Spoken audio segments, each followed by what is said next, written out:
Hello, everyone, and welcome back to the Hard Nine podcast. Thank you once again so much for joining us. Today is May 8th, 2023, and I'd like all of you to join me in wishing the guy across the screen a happy 21st birthday. How's it feel to be 21? Turning 21 in a college town where you can get whatever you want on a Sunday doesn't really feel like much happened, to be honest with you. But it will be nice when you're down here in NOLA, which actually yesterday we took your sister out. For those of you who don't know, Caleb has a twin sister. She goes to Loyola University down here in New Orleans. We took her out. It's kind of weird with you not being there. I'm not going to lie. That was kind of odd. However, she got pissed because 3 of the 4 places we went did not card her. All 21 and over places that she's like, I could have been going there all along. I was like, well, you know damn good and well that as soon as you go there, not being 21, what's going to happen? You're going to get carded. I tried to pee in a place in New Orleans and they carded me. Well, now you're good. So when you come down, you're good to go. Any difference? You guys do anything cool for your birthday? Nothing of note. I had canes. And good. Wingstop, evidently, right? Yeah. I had a bunch of chicken. You're going to grow feathers, bro. That's all I eat is chicken. I don't eat anything. I know. Else.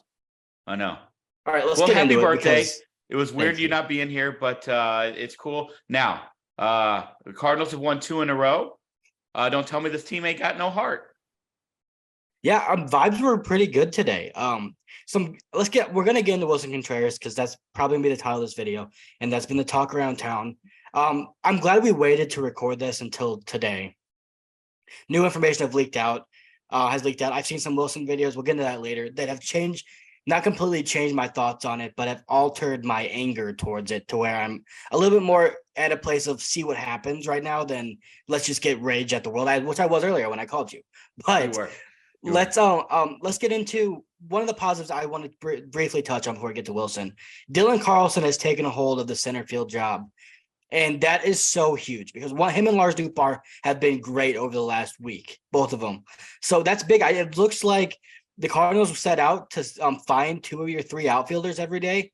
I think they found them in Carlson and Dupar right now, and Donovan's a really nice fill-in in left field. He made another great play tonight. I think they're getting some stability in a much-needed time because they really needed it. Okay, can I ask you the cynic question that comes out in me? Mm-hmm. We all knew that Dylan Carlson was our center fielder last year. Like, we knew that. We talked about it. You and I both went to Twitter, went to social media, talked on here. That's our center fielder. Everyone seemed to know it. Cardinals seemed to know it.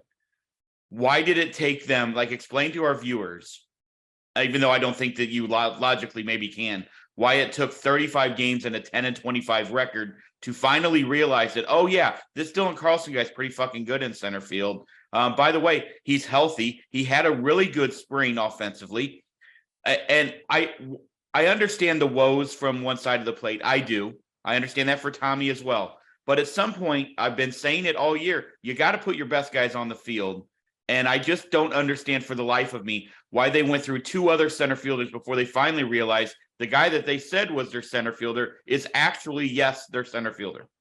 Yeah, well, first off, 10-25, they're 12-24. So let's relax. My apologies. 12, but they were 10-24. My apologies to that. Whatever. They've officially won a third of their games again. A third of their games. Here we go. But they're 9 games back. But nobody circles the wagons. I think a lot of it. There's a couple reasons, and I think it really boils down to Alec Burleson and Jordan Walker. I think they really liked what they saw from both of those guys. And I think they put themselves in a position where they were really they were too offensive minded, I think, at the beginning of the season. And that's when you build, and it's so mind boggling to me. We talked about this on here. When you build a rotation that's pitch to contact, you can't just put your best offensive players in lineup with no regard for defense. And then when Jordan Walker struggled, obviously he's in AAA now, figuring some stuff out. And Alec Burleson struggled. They finally were like, okay, let's give Carlson some run. And now Tyler's hurt, and we've got Donovan in left field. I think they just almost ran out of options, and Dylan Carlson's taking the opportunity and running with it, which good for him, man. And this starts back with Dylan Carlson. Remember that game against the Dodgers where they didn't pinch hit Gorman for Carlson, and that was a big deal to everyone in the media? I'm not going to say that was the right decision, but there might have been some confidence gained from that decision from Ollie that has propelled into a pretty good 2 weeks since then. So I do think I don't know. I'm just glad he's taking a hold of the job. Like his swing, another Me RBI from the too. left side today. He has 2 home runs from the left side now, both with runners in scoring position. He's looked really, really good, and his defense is just phenomenal out there. I did not think he was going to be this good of a center fielder because he was not this good of a right fielder. It still just kind of blows my mind that everyone seemed to know who the best center fielder on the team was, except the people running the team. Like that does kind of drive you crazy. They knew he was the best defensive center fielder. I don't think they ever didn't know that. I think they just were prioritizing offense and got excited about this, banger of a lineup with 9 guys up and down it. When in reality, I think this team might be better off if you have, and it's not even, and Dylan Carlson's not a dead spot by any means. Right. You have a guy like him that's not going to hit like you believe Alec Burleson can if you give him 162 games. Like I still think Burleson can be probably has more upside of a hitter. But as an overall player, like if Dylan Carlson and Alec Burleson play the same amount of games, no doubt in my mind, Dylan Carlson probably doubles him in WAR and total player value. So he needs to be out there every day. But either way, we're at the point where we need to be at now. So I guess we can rejoice. We are, and I'm really happy for him. I don't mean to like we can't just live in the past. It just does kind of boggle your mind that they say there's an open position or open contest. Is that what an open competition? That's what I was looking for center field job. No doubt Dylan's better than Tyler O'Neill in center. No doubt he had a better offensive spring than Tyler O'Neill. Yet they went ahead and put Tyler O'Neill like that. That when you say stuff that, it blows your mind. Like you just add all of the. I understand it's a small part, but when you add all these small parts up, none of them really ever make sense. Mm-hmm. Yeah, and Tyler O'Neill had a great WBC, so that probably played a role as well. It is what it is. I mean, I get what they were going for, and at the time when it was happening, I would have liked to have Dylan in center, but I was still kind of thinking, I get it. Like if Tyler can play center field and you can maximize that offensively, and it's not that big of a difference, I understand it. You see Tyler's speed, and I think we've all thought this at one point in time. You see how fast he is and how quick twitch of an athlete the guy is. You think, well, I wonder what that guy would look like in center field. It turns out not very good, so he's not going back out there. But that's Cardinals just my one positive right now is that we have a player, 2 players, because Newt's been awesome, really good. 2 players that have finally taken hold of outfield jobs, and here's what they need to do. Shout out to both of them, by the way. They need to take a hold of that job, and they need to, in 2 weeks from now, we have to be saying, no doubt, the rest of the year, those 2 are our guys, and figure out the third. If Walker comes back up, bang, there's your outfield. All right. Well, I mean, you've left out Tyler O'Neill. It does. Like, look, we don't need to belabor the point. It is wild that it took them this long to figure everything out when everybody seemed to know that those were your 2 best outfielders. Like that. Well, that's not true, Dad. I would not have put Carlson above the pecking order of Tyler O'Neill. Okay, but I think here's my thing. They screwed up. I think I'll still say I'm glad that Walker made it. We believe that he should have made it, but that's where they screwed up. That kind of screwed this whole thing up. Was bringing him up, and it created a jam, and bringing Alec Burleson up. Yeah, but I don't want to get back into that. Like we've got enough negative stuff to get into today. That's what I said. So but we're not going to spend a lot of time recapping the games. However, 8-game losing streaks. You called it. You said swept by the Tigers, but they didn't. I called it. I know we won 2. We lost 2 at 3. You called the sweep. Thank you, Goldie. Here's what I will say. Goldie and Donnie said, "Not today, Satan." On the Sabbath, on your birthday, they said, "Not season. Today." You motherfucker. We are going to take this over. Goldie with the 3 jacks. Donnie with the huge blast. Pitching was not good. Again, not good. Match was good. He was okay. He was okay. I think what was he 5 1/3 with 1 run? I'll take that every time from him. Yeah, that's fine. That's fair. He still seems to miss so many spots, dude. Yeah, hopefully that's something that he can stop. But here's the thing. I've said on here, I want Liberatore up over him. But really what I would like is for Steven Matz to just be really good. So we have him as a starter for the next 3 years. So I hope this is something he can take and move forward with it and use it as leverage. And maybe him and Kisner have a good connection. I don't know. But he looked better. Hopefully something at the very least builds confidence for him. Because I think a lot of his stuff, he has no confidence in his curveball right now. Hopefully he can just build on it because we need Steven Matz to be good or else that's another wasted free agent contract. And we don't want that again. Agreed 100%. Then tonight, Willson goes back.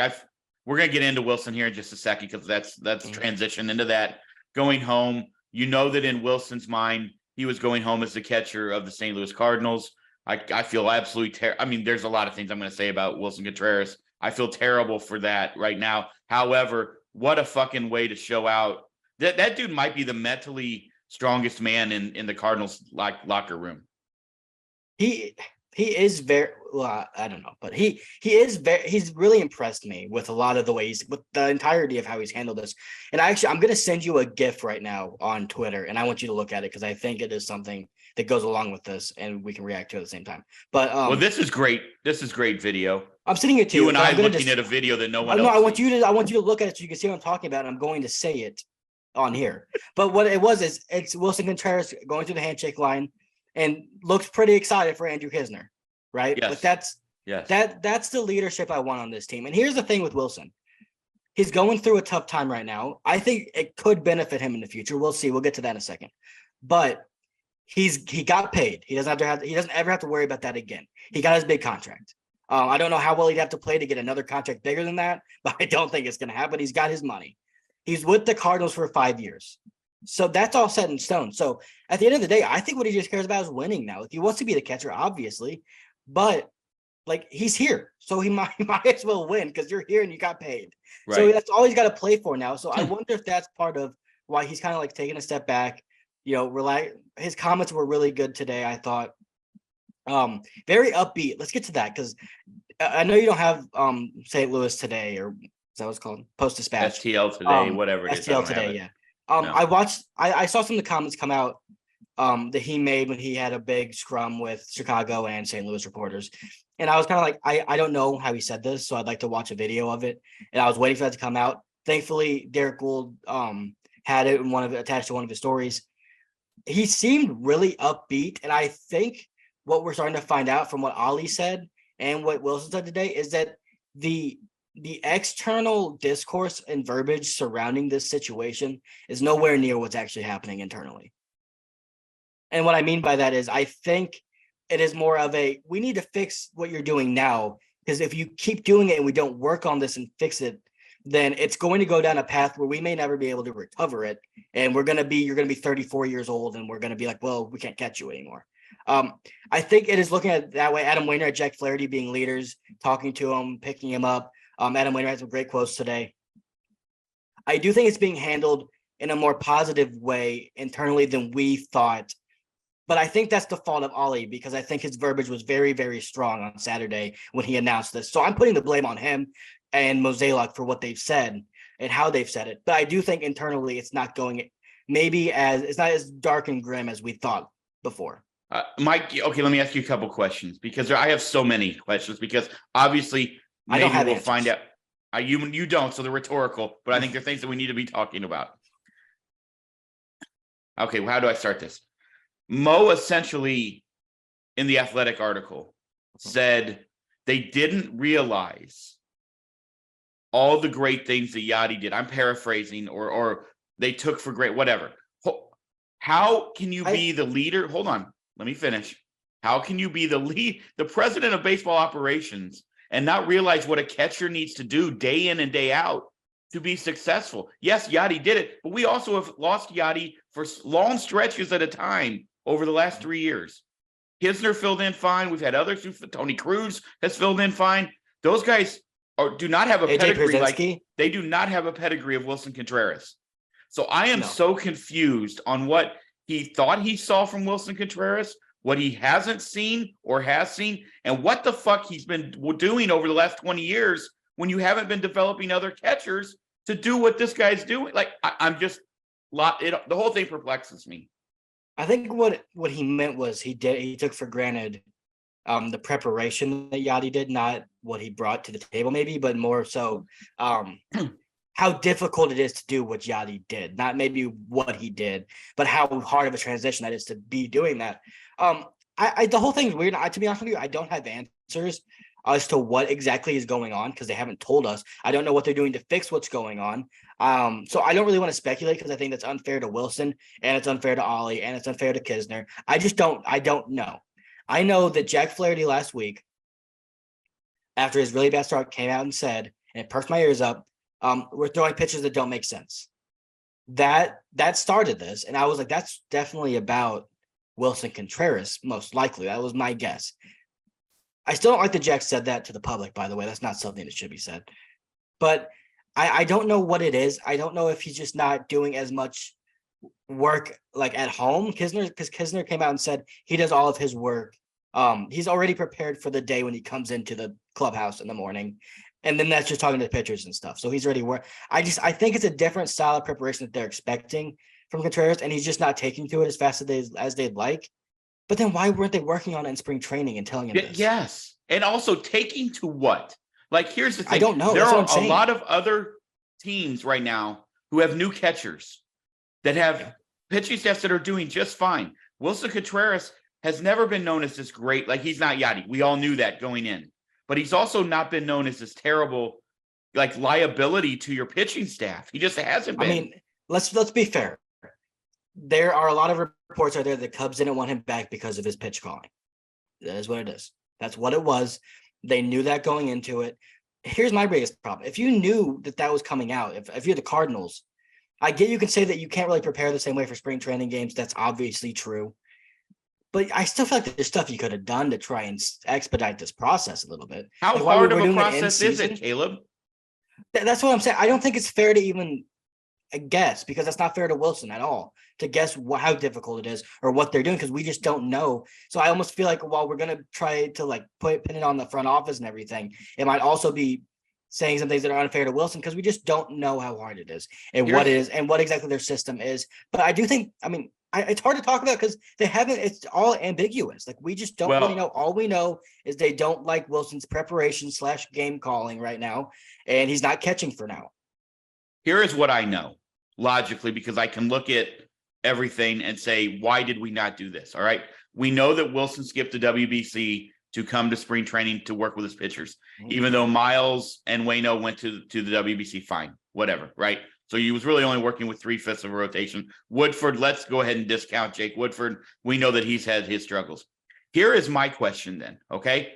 If coming out of spring training, there were still questions about Willson handling the pitching staff or calling the pitches, why in the hell were the pitchers not calling their pitches until Willson could start to figure out, oh, okay, now I realize when Miles is at a 1-0 count against right-handed batters, here's what he likes to throw. You know why I would know that? Because Miles called it. There are guys, plethora. The names are huge and they're small, of guys calling their own game every single night from the mound, because that's what PitchCom literally allows you to do.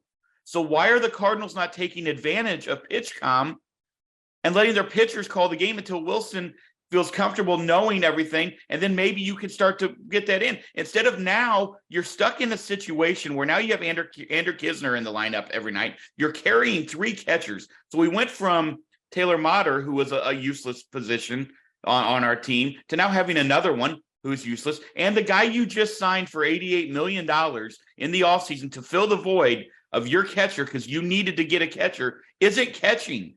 And I just don't understand why we're not letting our pitchers call the game. Willson has a very good arm. He's been throwing guys out at a very good rate. Well, I'm just so that to me, there's not a logical answer for that. And I'd love to hear something that is logical.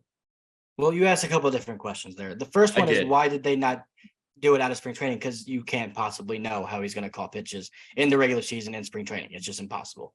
Miles might just be working on a curveball one day, and that's what he wants to work on in spring training. And he's facing, I don't know, 20 different hitters in the game. Like, who knows?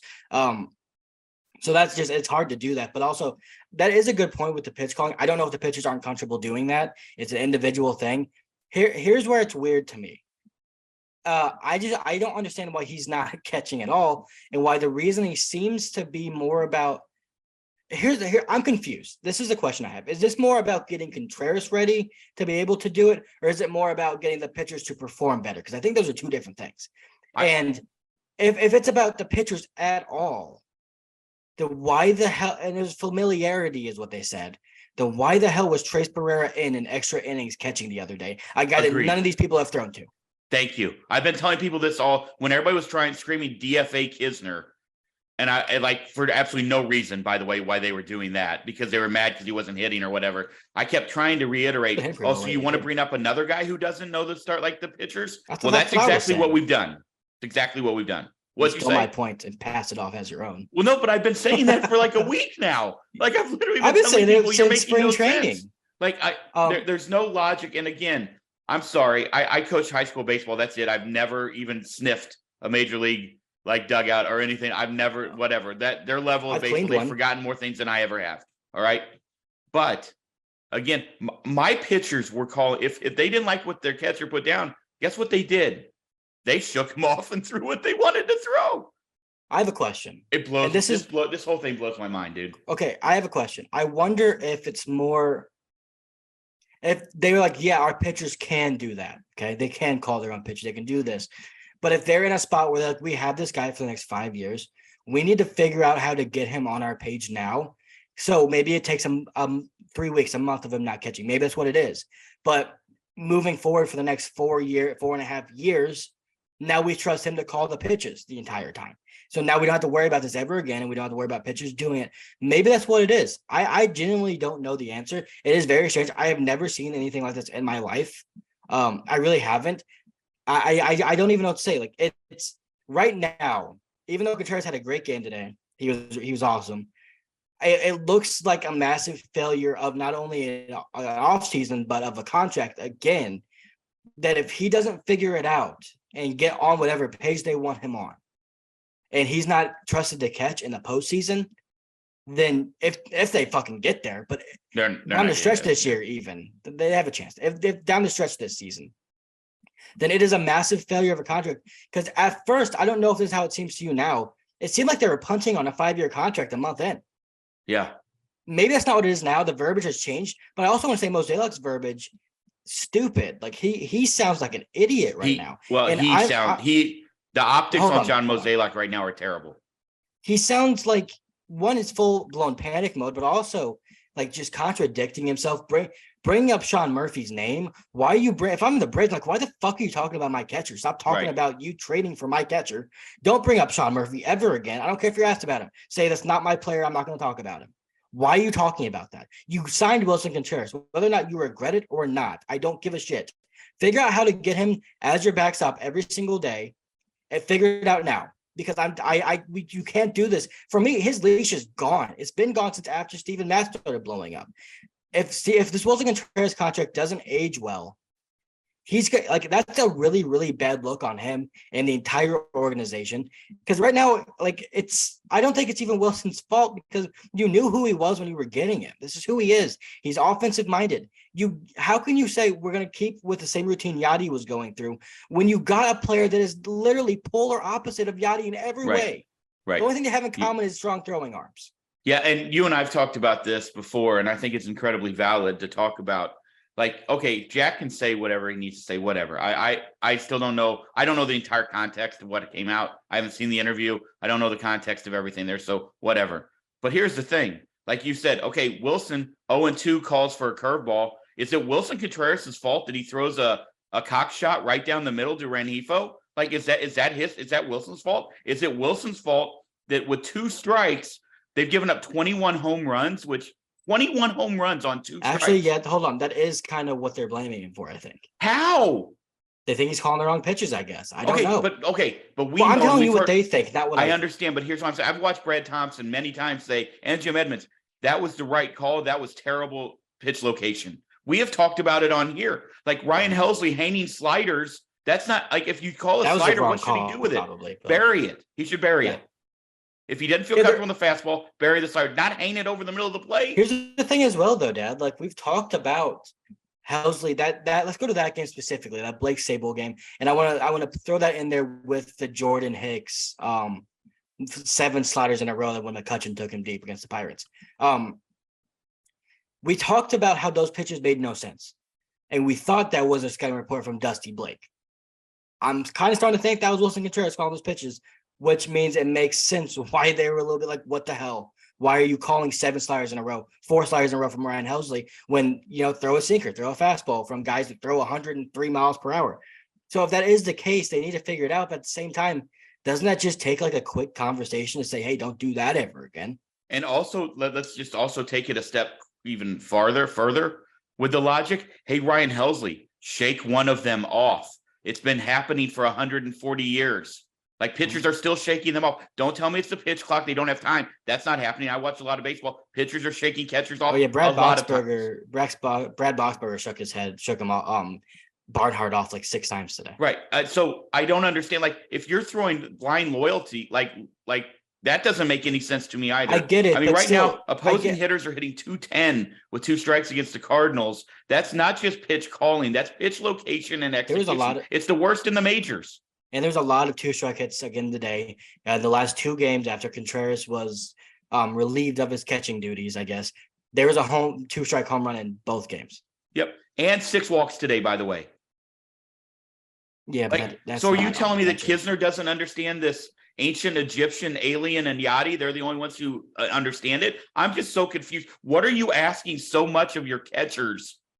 That I don't think Ali or Mo know. That's what I'm going to say. I don't think they know. I don't think so, because they essentially said they didn't understand what Yachty was doing because they didn't teach anybody else to do it. So now you bring up Trey Barrera. You can't teach people to do what Yachty doing it. Do you think Trey Barrera understands everything, bro? Tres Barrera, stop. Hold on. Whatever. No, yes, they understand what they want from Contreras, or they want to be doing something. Here's the thing: it's hard to talk about. I don't even know what to talk about. I don't know what they're doing right now to try and fix him. So it's like we can't assume that we know because we don't know. I will say, can we get to Adam Wainwright's comments, because I think absolutely we've said enough about the negative part of this, which is a lot of it. And I don't think we've said enough, but I get it. Here's my thing: if this ends up going south and Contreras isn't the catcher, there was more comments that just came out. Mosaic, massive failure of an offseason.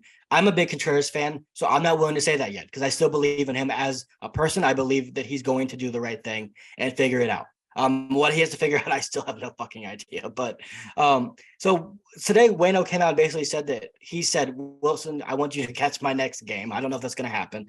He said he's going to be throwing bullpens to Willson. Him and Jack brought him in and basically kind of said, hey, we love that you're here. We love having you here. Let's follow this plan and get you back behind the plate as soon as possible. And it seems like the narrative has shifted from Mosaic saying foreseeable future, not behind the plate, to Willson saying, I'll be back soon. So I don't know what's going on with the messaging in this organization right now. And what Waino said was great. Waino, awesome leader, awesome human. We know that. Absolutely. This is why you want veteran leaders in the clubhouse for this situation. Exactly. He handled it perfectly. But it seems like Mosaic, his messaging is just either being changed in the clubhouse by Ollie, not being internalized or taken seriously by the players. I don't know. Or he's just going back on it because he's getting backlash. Whatever one of those it is, it's a problem and he needs to fix it now, because it's getting kind of embarrassing that we're getting an update on Willson every single day and it's changed. At first it was him in the outfield. He's going to be playing outfield. Then it was, never mind, Willson said he doesn't want to play the outfield. And now today it's Willson saying, I'm going to be catching soon. Those are 3 different things from what was said the first day. And if you came out hot and heavy the first day for no reason, for whatever reason, and you needed to calm down, that one says you don't know your personnel because maybe Contreras was like, what the fuck are you, why are you saying this to me? Or 2, it just says that you just don't know what you're doing and you're just panicking. And whatever reason it is, they need to stop. One last thing I'd like to make, and I know we don't want to deal on all the negatives and the bashing, but there are a few things that we got to talk about, I think. Back to the Willson spring training and everything else. In my opinion, this is also a failure of all the coaches. Like, their job when Willson came in was, here is the plan, here is the preparation, here is what we expect. Day one, there was this meeting in Florida. Caleb, are you with me there, bro? What are you doing? Yeah, I'm listening. I'm just reading it. I want to. Oh, you're okay. Talked about you're okay. Something. There was this meeting in Florida that the two had where everybody seemed to be on the same page. He goes to spring training. He's there early. How are they not on the same page after a month? Then how are they not on another month? It's like, to me, this is failed coaching in the biggest way. And why are they not sitting down with him every day saying, okay, here's what we need to go through. Here's what we're doing. Like, and now we need you to take, like, this is, I mean, it's on Ollie. It's on Dusty Blake. It's on the bench coach, Joe McEwing. It's on whoever works with the catchers every single day. It's Dusty Blake and the catcher coach. So there you go. Like, who you can Joe put it on, it's on Mo. It's failed coaching at the highest level, that you brought in a 3-time All-Star catcher, a World Series champion, and now you're saying, we the Cardinals, you can't fit into the Cardinal way of catching? That blows my mind. And also, hey, dude, you didn't get him ready. You did not get him ready. Hold on. I don't think they're saying he can't fit into it. I think they're saying you haven't fit into it yet. Those are 2 different things. They didn't say Willson Contreras is never catching for the St. Louis Cardinals again. That would be saying that, and that would be an absolute disaster. And I don't even think I'd be on here talking to you right now because I would be so pissed off. By the way, Joe Madden had a really good interview today. Obviously coached Willson to the World Series.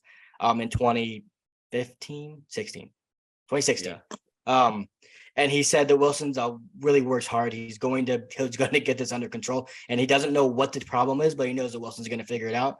That's a good vote of confidence from Joe. I've always been a fan of him, even though Same. he said some things lately. I do have a comment from Wilson that I'm going to tell you right now. Okay. About Wayno. He just said this after the game. We haven't watched the post game because we just hopped on here right after the game. He said the last couple of days I've been talking to Wayno. I've been having long days because of what happened, but he embraced me and we talked yesterday, and that was kind of a relief. And today we kept talking, and I feel so much better. Now that we're here and we won today, it takes some weight off my shoulders, and now I just want to keep going, keep doing what's best for my team. He said today felt like my day. This one was mine, which I thought was pretty cool. That's from Jeff Jones. So I think the vibes are getting better around the situation. Winning cures everything, right? But yeah.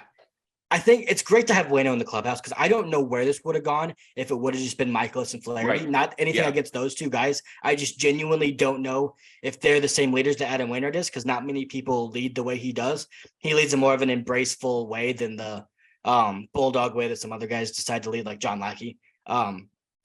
I think one, it's great to have him back and healthy. What a time to get Wayno back healthy because good Lord, if he was still hurt. But I think it is getting to a situation where maybe it was overblown a tad bit to what we thought it meant for the future of Willson Contreras. That doesn't make it any more mind-numbingly weird and stupid for the current state of Willson Contreras. And the way that it was handled by Mo and Ali. Let's be honest. They did not handle it I do well think at it was all. handled very poorly. And Yeah, also, I at think all. it was very, very, very stupid of Mo to make Ali be the one to come out and announce this. Yeah. Yeah. I think I put on something that it was very like, it was Ali or Mo throwing Ali underneath the bus, who then threw Willson Contreras under the bus. That's like the public. I was a high school teacher for 25 years. That's the public education model, not a $1 billion business model. Not a great thing. Here's the thing that does bother me a little bit. We did this debater last year where we got on him. It's been O'Neill. It's been Contreras. I've yet to hear, doesn't seem like there's a lot of, hey, we didn't address our pitching needs. So that's a massive problem, but instead it's Willson Contreras. It just feels a lot. I'm not going to call it scapegoating. I'm not saying that's what they're doing. What it is.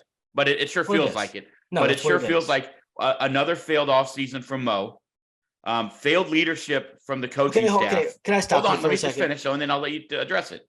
Failed leadership from the coaching staff, and now all of a sudden, our brand new guy, our number 5 hitter, who wanted to be here in St. Louis to catch after Yachty, is the guy that we're deciding to take hot shots at. And that whole thing, no matter if it is even starting to ease internally, still is not going to sit well with fans. It's not going to sit well with Willson Contreras. And I tweeted this earlier. You can't tell me that other players and agents around the league are not paying attention to the Cardinals' handling of Willson Contreras. Like one, that doesn't matter because we don't sign free agents anyway. But it's fair. But my other so one, if you can't really say it's a failed offseason yet anyway, but also because that means that you now don't want Willson Contreras on the team. That's not what I meant by failed offseason. That's what I'm saying. What I meant by not addressing the pitching. Okay. But what I'm saying that is was all I was talking about. If you're going to say that in relation to this situation, then it kind of, that's the only answer that could be, is that you don't like the Willson Contreras signing. Okay, can I clarify that real quick though? Yes. What I meant very simply was what it comes across as. Yeah, what I meant was, it's not failed to sign Willson Contreras, no matter what people on Twitter are trying to tell you that they know more than everybody else. Okay, that's not what I meant. What I meant was, it feels like they knew that they did not address the starting pitching.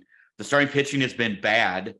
All right, so instead of it's us not addressing what's been bad, it has to be the catcher. That's my point.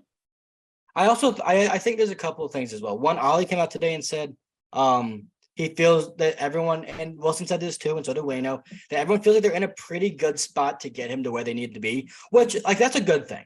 If you can get him to a spot where you think he needs to be, that is a great thing. I don't know where that spot is. I don't know what that even involves, but I want him to get there because I want him to be catching. So I hope he gets there. I also hope Kisner plays well enough to where maybe you give him as much time as he needs. I hope Kisner does that. I don't think he will, but I hope he does. I also think I had another point. I also think it would be irresponsible of us to not at least acknowledge the fact that maybe there is some issues that Willson Contreras does need to address. Agreed. Maybe there are some things where he isn't calling the right pitches. Maybe he's going off script too much and it's costing them runs. These are all things that are possible. And I don't know how much they're going to blame the pitcher for trusting in their new catcher, because I do think there is some benefit to trusting Willson Contreras. So I do want to acknowledge that there is a possibility that he does need to work on these things, and maybe this, however long off, really helps him, and maybe he gets in a really good spot. In the next 3 years, we look back at it and say, man, maybe that was a really good thing that they did this with him. That's a possibility. It's also a possibility that this is all kind of bullshit scapegoating. So both things can be true, but I think it would be unfair of us not to at least recognize that the other side of this could be possible. I agree. It does feel to me that the best way for him to work through it is to go ahead and be behind the plate, because now what this does, because now what this does is, if you're going to put him at DH, now it does this. It means either you're going to play Gorman every day at second base, or you're going to now make him a platoon player, which does now all the same for Tommy Edman because of Paul DeYoung. Then it's Brendan Donovan, your Gold Glove second baseman. Now you're left fielder. So what does that do with Alec Burleson and Juan Yepez? So what does Juan Yepez do? Like, poor guy, he gets called. Let's talk about Juan for a second. Hold on. Let's answer the things you just said first. Okay. Well, it was all going together, but you know how my mind works. I want to go to Donovan and Gorman. I kind of like it. Okay. Because one, I think it gives you another that one. Donovan's playing a great left field right now, better than I thought he could. Threw a guy at the plate today to, at the time, look like it saved the game. It didn't end up being that way, but he's playing really well there. And I like seeing Gorman at second base, because I'll tell you what, it's kind of cool to see your 3-hitter being a left-handed second baseman. I enjoy that. So I like that, because also I think Gorman, he needs those reps at second base. And Donovan's playing a good left field. And I think for now, until Tyler gets back, because I think they'll give him another run, deservedly so. An outfield of Donovan, Carlson, Nootbaar looks better than it feels better when I look at the lineup than it has felt basically the entire year. Do you agree? Sure. Sure. They're all three playing really well right now. Yeah, they are. It's just so wild that this is the stuff we're talking about after 36 games. Remember when our outfield was Nootbaar, Walker, and O'Neill? That seems like 5 years ago. It really is, honestly. Here's what I'm going to say about Juan. I feel so bad. We obviously on this show, we are big Juan Yepez fans. We were there when he hit the home run in Philly. We feel like he's never really gotten a fair shake this year. He gets sent down with a 941 OPS in the major leagues. He gets sent down. They finally call him back up and put him in the lineup. He gets a hit. He's playing the outfield, which you said, obviously, I know that your feelings on that. He should never play the outfield. What looked like maybe there was a pathway to him play in the outfield. And because of Gorman DHing, he's finally on the big, hey, we're going to get him some at-bats. Now what happens? What happens to Juan Yepez now? Brendan Donovan takes off. Your 3-time All-Star World Series champion catcher, who you signed in the offseason to catch for you, now gets bumped to your position, which bumps everybody else. And now here you are again. You're essentially Taylor Motter, and you're sitting by Trace Barrera on the bench the entire time going, what the fuck just happened? Arizona 4-1 lead, by the way. Yeah, you told me to cash out. Yeah, fuck you. Anyway, I think when does Justin Steele start? Justin Steele, he'll play. Juan Yepez will play Wednesday. Does Steele start this series? Yeah, him versus Monty. So I think you'll see Juan Yepez in that spot. So if Juan Yepez is only playing his lefties, I'm fine with that. Because here's the thing, and this isn't a diss at Juan Yepez. I do hope if there's an injury, knock on wood, or if there's some underperformance by any of the outfielders I can't even say DH because Wilson's going to play there because that's done now. But any of the outfielders, I do want him to get a chance to play right against righties because I think he can be an everyday bat. But here's the thing with him. One, he's 25 years old? So he doesn't need to develop like a Jordan Walker needs to develop.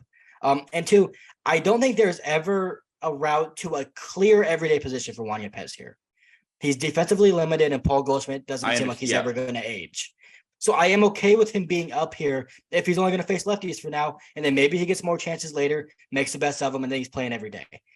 I don't think it's a bad thing for Juan Yepez to be one of the guys that's purely a bench bat that you use against tough lefties in late game situations, against Donovan or Nootbaar or whoever, or that you start against lefties. Because I think he is that guy that you kind of, if you're the Cardinals, they've never spent money on bench bats really, because they said they can develop them within. Well, Juan Yepez is like the perfect guy to be your platoon/bench bat. So I'm okay with him not playing every day, but he should be starting against Justin Steele on Wednesday. Who I have to bring up because I feel so bad for him.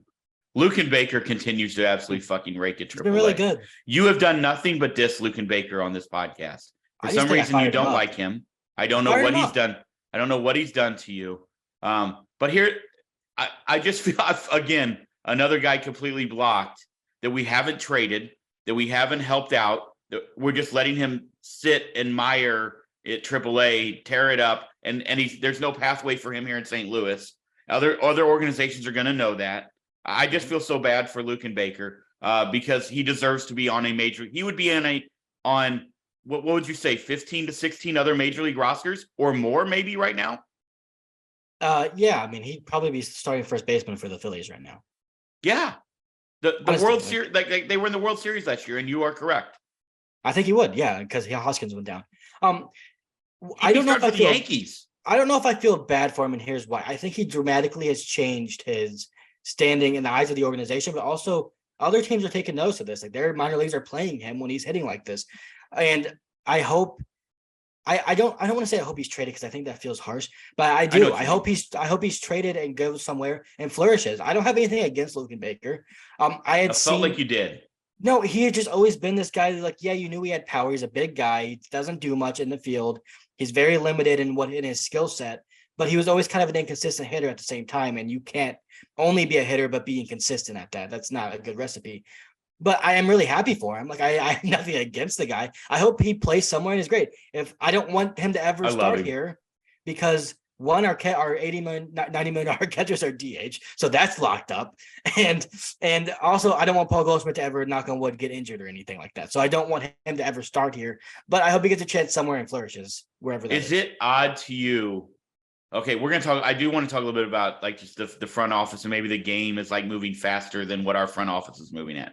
But I might have been Brennan Schaefer who brought it up. I don't want to give the right or the wrong person credit and not give the right person credit. But about how literally in the offseason you heard nothing about Andrew Kisner, like nothing at all. Like he was an afterthought. In fact, in spring training there were all those weird rumors about how he might not even make the team. Remember all of that was going on?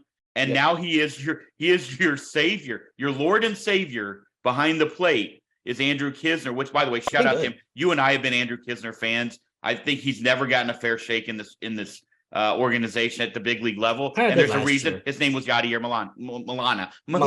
Good Lord, I had a little seizure there. Yadier Molina was the reason. And that explains why. But isn't it weird now that guy that you see like much maligned and have gone after as an organization did have zero faith in is now the guy that you're turning to going, oh, we need you every day, bro. Yeah, it's weird. It is definitely. I would not. I don't know. I don't think there's any possible way I would have seen this happening in fucking May 8th. Jesus Christ. And it's really, happy really birthday, Caleb. It really is like I've tried to kind of not necessarily defend it because I don't think it's defensible what's happening here.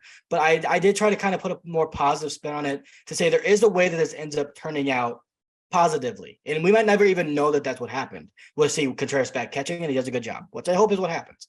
Because I think if Willson Contreras can catch 110 games, and the thing that would be great is if Kisner plays really well to where you can say, okay, Contreras, you're going to catch, at 100 whatever game pace, 110 game pace, because he's not going to get there maybe now, but on that pace. But we also trust Kisner now to come in and be able to catch more. And he's hit really well last weekend, which is great. It is very strange. I thought it was strange that they had all this verbiage around Kisner. I think Ollie came in, and I really like Ollie. I still do. And it really had this bluntness about him that he was like, this is who I am. I'm going to be blunt, and I'm going to do that to the players. I think he's gone a little overboard with the bluntness. Mm-hmm. Like, I do think there is a lot to that. And it's not, he is still a young manager, so he's got to figure it out. And he will, I think.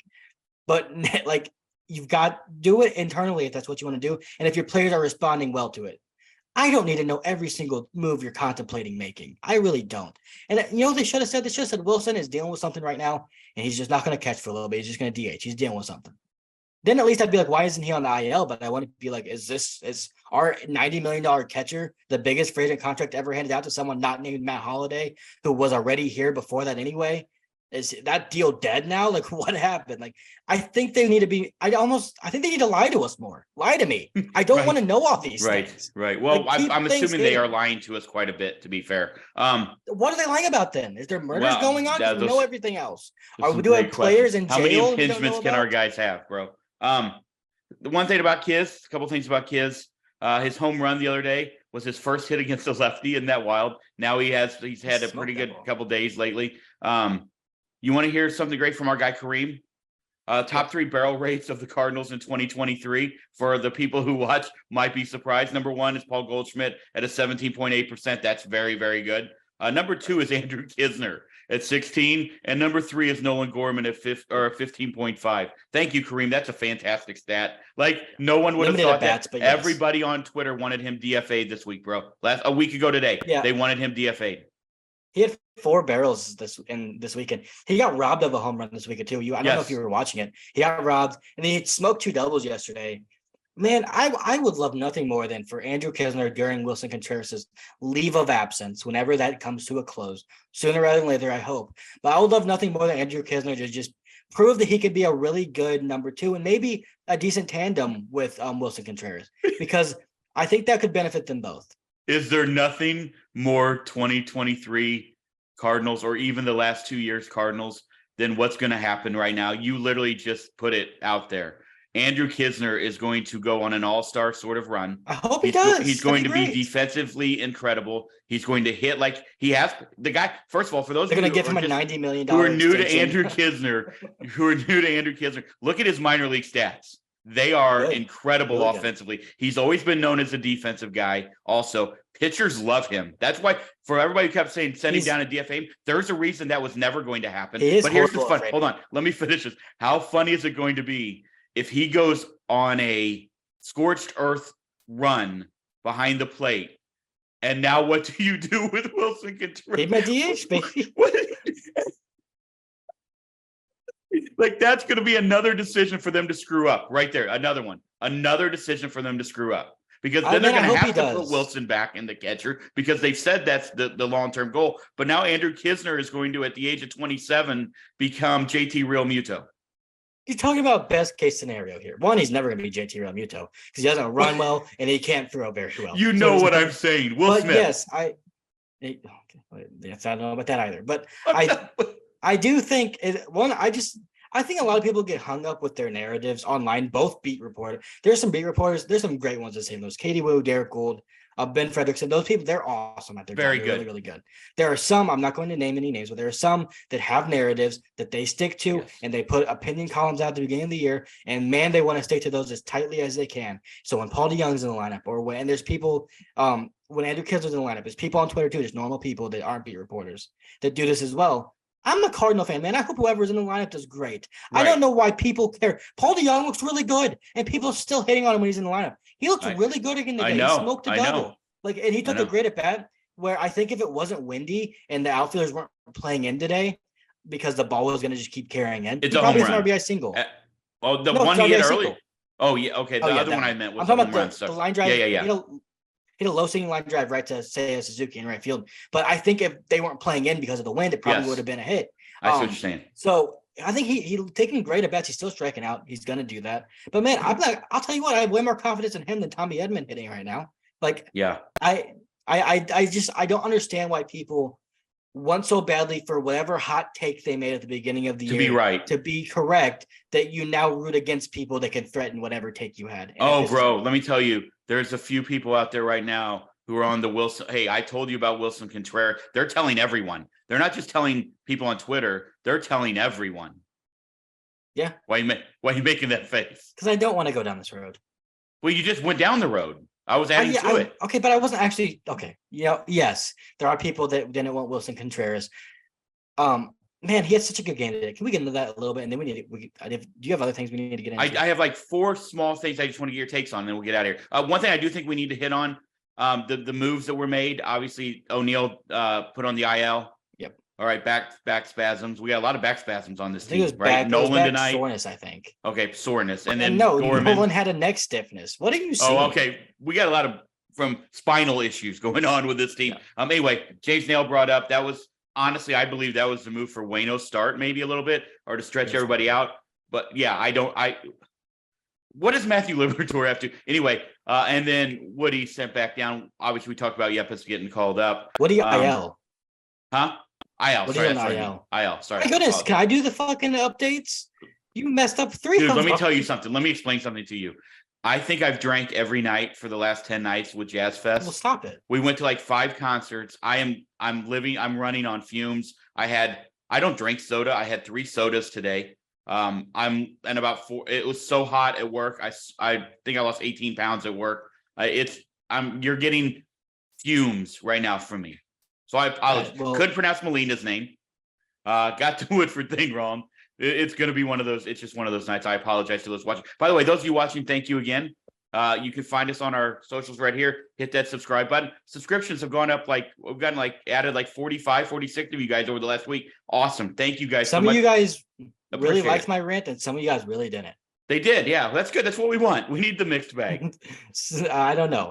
Sometimes I don't want it, but it's okay. What next? I don't have much to say about any of that. Hopefully they all get healthy. Can we go ahead and put the Yachty as manager thing away? Can we just go ahead and put that to bed for everybody? Yeah, can I be honest? I don't want to talk about it. Are you? Oh, here we go. Here comes the Caleb press conference. I'm here so I don't get fined. You're going to beast mode on us, aren't you? It's so ridiculous. I agree. Let's put it to bed.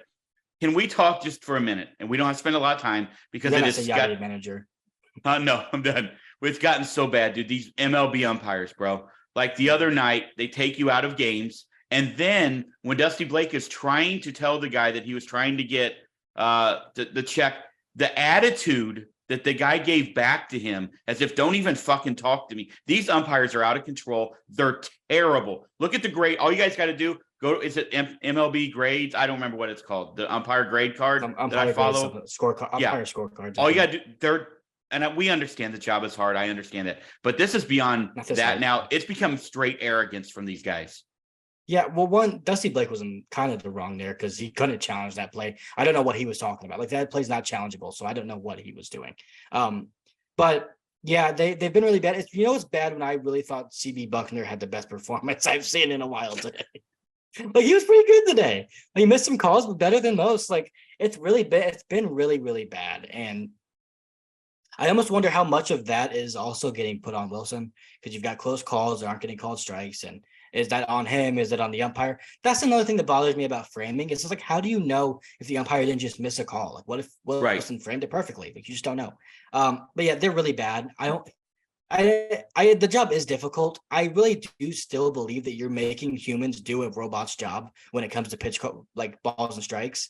Everything else, I want umpires to be able to do everything else outside of it. All that stuff they can do, that's fine. They can't do balls and strikes because it's impossible.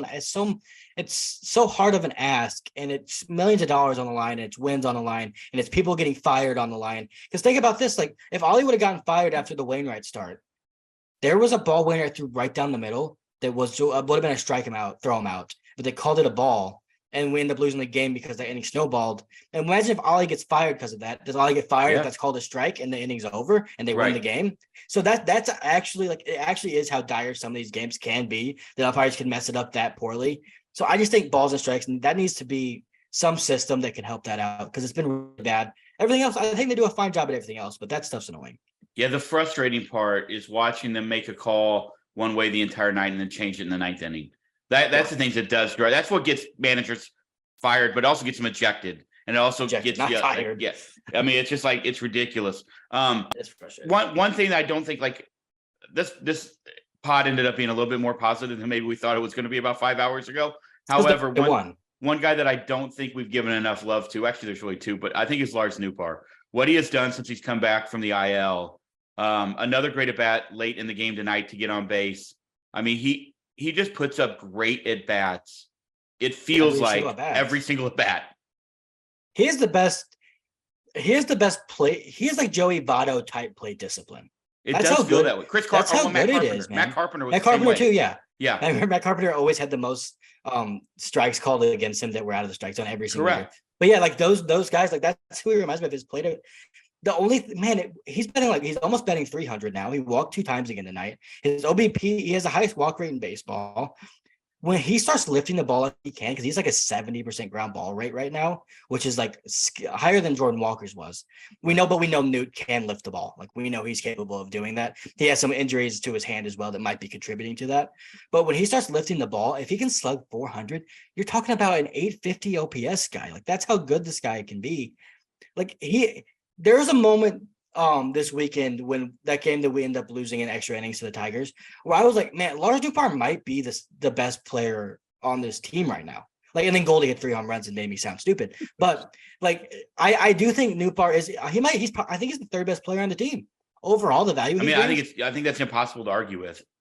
Like that throw he made, like it was after he walks, he can hit homers, he can hit. I want to see some more doubles from him. I think that will come maybe when his finger heals a little bit more, because I think he can be a guy that hits you a lot of doubles. He's a line drive hitter, but I want to see. But man, he throws people out. He has a rocket of an arm. He has some of the best jumps in right field I've seen in a long time. Honestly, I mean, he's really. Last year wasn't a fluke. I think we can say that now. He's really good.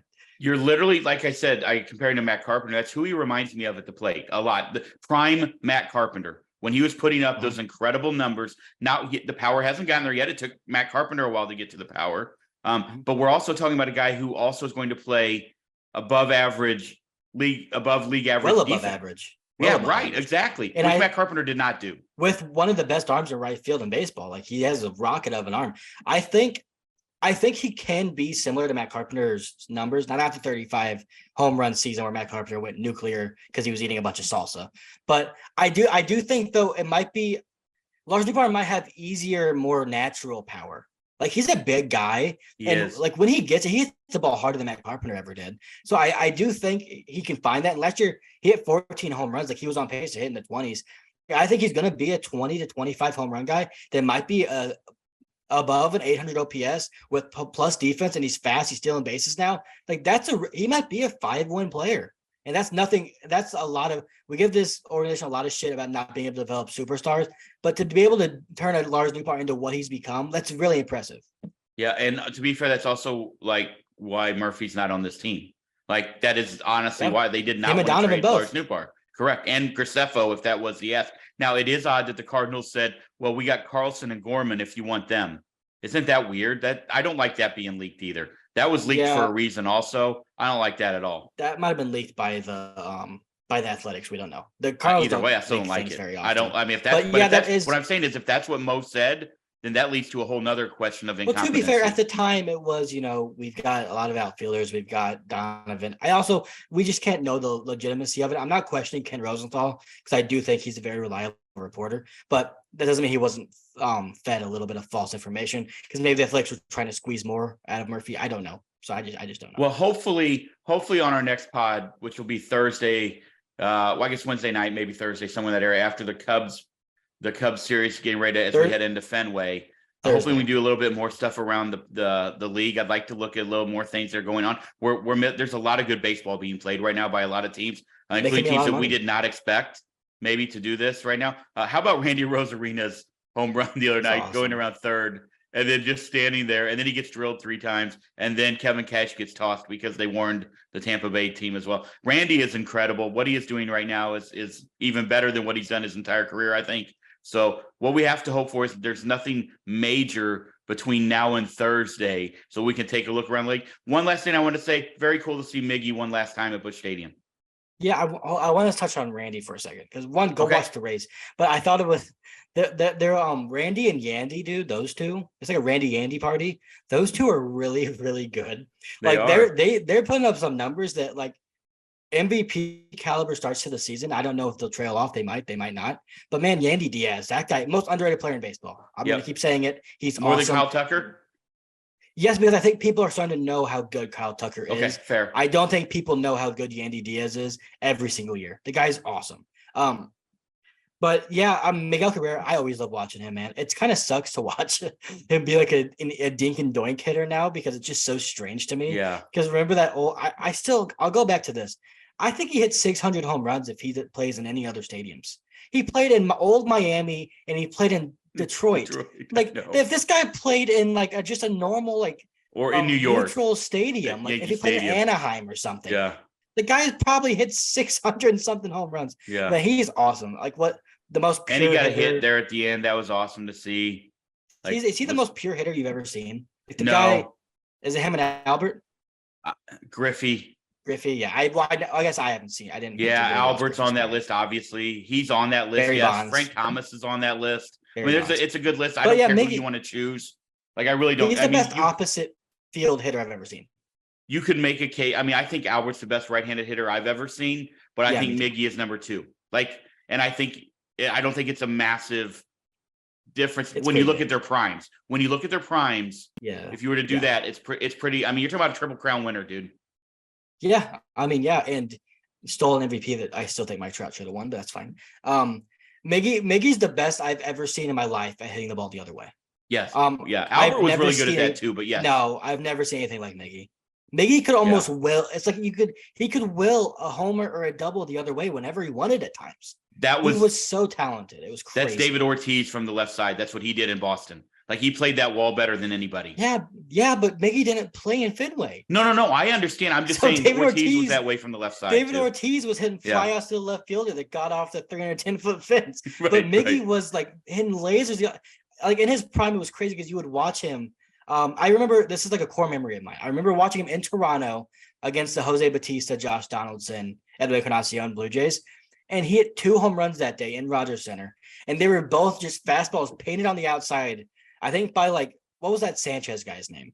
Aaron Sanchez, I think was his name when he was really good. Oh, Aaron, yeah, for Aaron. For it was Aaron Sanchez. Yeah. And he would just flip them both over the wall to right field. Yeah. I was like, this guy is a machine. Like, he was incredible. He's top, probably for me. I mean, top 5 hitters that I've ever seen. Maybe top 3.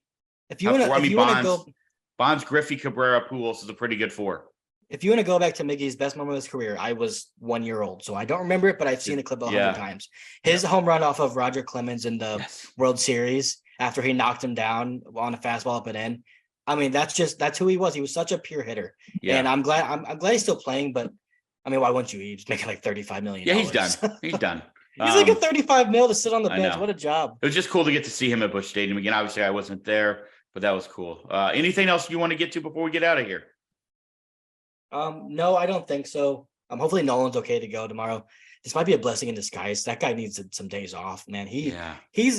I honestly think if the team was playing fine, like if we were 500-ish, maybe he would be out of it already. I think he's putting so much pressure on himself. Like, I do too. Because he knows there are games, man, and I'm not gonna lie. If Nolan was playing at Nolan, I think this team is pretty close to 500. Because he has had so many big opportunities to come through. Guys in close games. Because this team is what we've talked about. This team's lost a lot of one-run games. And in those games, there's been a lot of opportunities for Nolan Arenado to come through. And he hasn't. And he will. I'm not worried about him at all. But he just needs a mental reset. He'll be fine. You almost feel like he needs one of those days where he pulls 2 homers and it's like, oh, okay, there we go. Like, I hope that happens soon. But maybe if he's off for 2 or 3 days, it's not the worst thing in the world. Well, he did hit the one in Big Mac Land over the weekend. That was good to see. Yeah, but that almost looked like a fluke. A couple things that we didn't touch on just before we get out of here. So let's end this on a really positive note. I thought Jordan Hicks was tremendous tonight. Awesome. That was great to see. Helsley came in and did the job. He looked nasty also. Yep. I thought Cabrera was very good again tonight. And honestly, to be fair, if we're going to be fair, if we're going to throw shade at people, then we got to be fair to him. I thought Drew Verhagen was really good yesterday as well. He was really good. I like Drew. Yeah. I think Drew Verhagen has really good stuff. He's just got to be more consistent, and I think he can be. Because I do think there's a world where he's one of your more reliable relievers down the stretch. He's got the stuff to do that. Cabby's got his confidence back. He's doing the little surfer looking thing when you strike people out again. Hicks looks really good. Helsley looks nasty, like basically always he does. Even when he's bad, he looks good. So it's good to see because if the bullpen, God, if we can just get starters going 6 innings and the bullpen's not so taxed, they have a lot of really good pieces. They do. Well, like you said, hey, 2's a streak. Am I right? Like 2's a streak. So let's go. 3. I think 3's a streak. I think 2's a streak right now. Let's get 3 tomorrow. That's called a winning streak. But yeah, I mean, what do we have tomorrow is Monty? No, Jay Flair versus Flaherty versus a righty. I just looked Tyone. at it, bro. Flaherty versus Tyone. Yep. Who hasn't and then been Steele versus Monty to wrap it up. We need Jack to be good tomorrow. Like he can't win. Yeah, we need him to be good tomorrow. Set yourself up to be able to get your first sweep of the year. That's what I want. Agree. Give yourself a chance. All right. Once again, happy birthday, Caleb. Happy 21st. Can't wait to celebrate when you come down to the Big O 504. We are going to the Zach Bryan concert. That'll be fun. That'll be a good night. And then Caleb and I are heading to Houston to see the Astros and the Angels play a 2-game set. And then we're going to take the old Jeep Wrangler right on up Texas and go to Dallas and watch the Rangers and the Cardinals play. So that'll be pretty awesome. Goal be as close to 500 as possible by the time we watch that game. So I feel some emotion. Yeah, Please. 'cause I plan on eating a lot of barbecue and Mexican Yeah. food while we're there. Let's be honest. Yeah, same. All right, let's get out of Um, here. I've got to All go right. do some stuff. Again, you can find us on our socials. Caleb's been really busy. We apologize for this late drop. Hopefully, Caleb will have it out. Well, this will be out. This will be out Tuesday morning, so we'll be good to go then.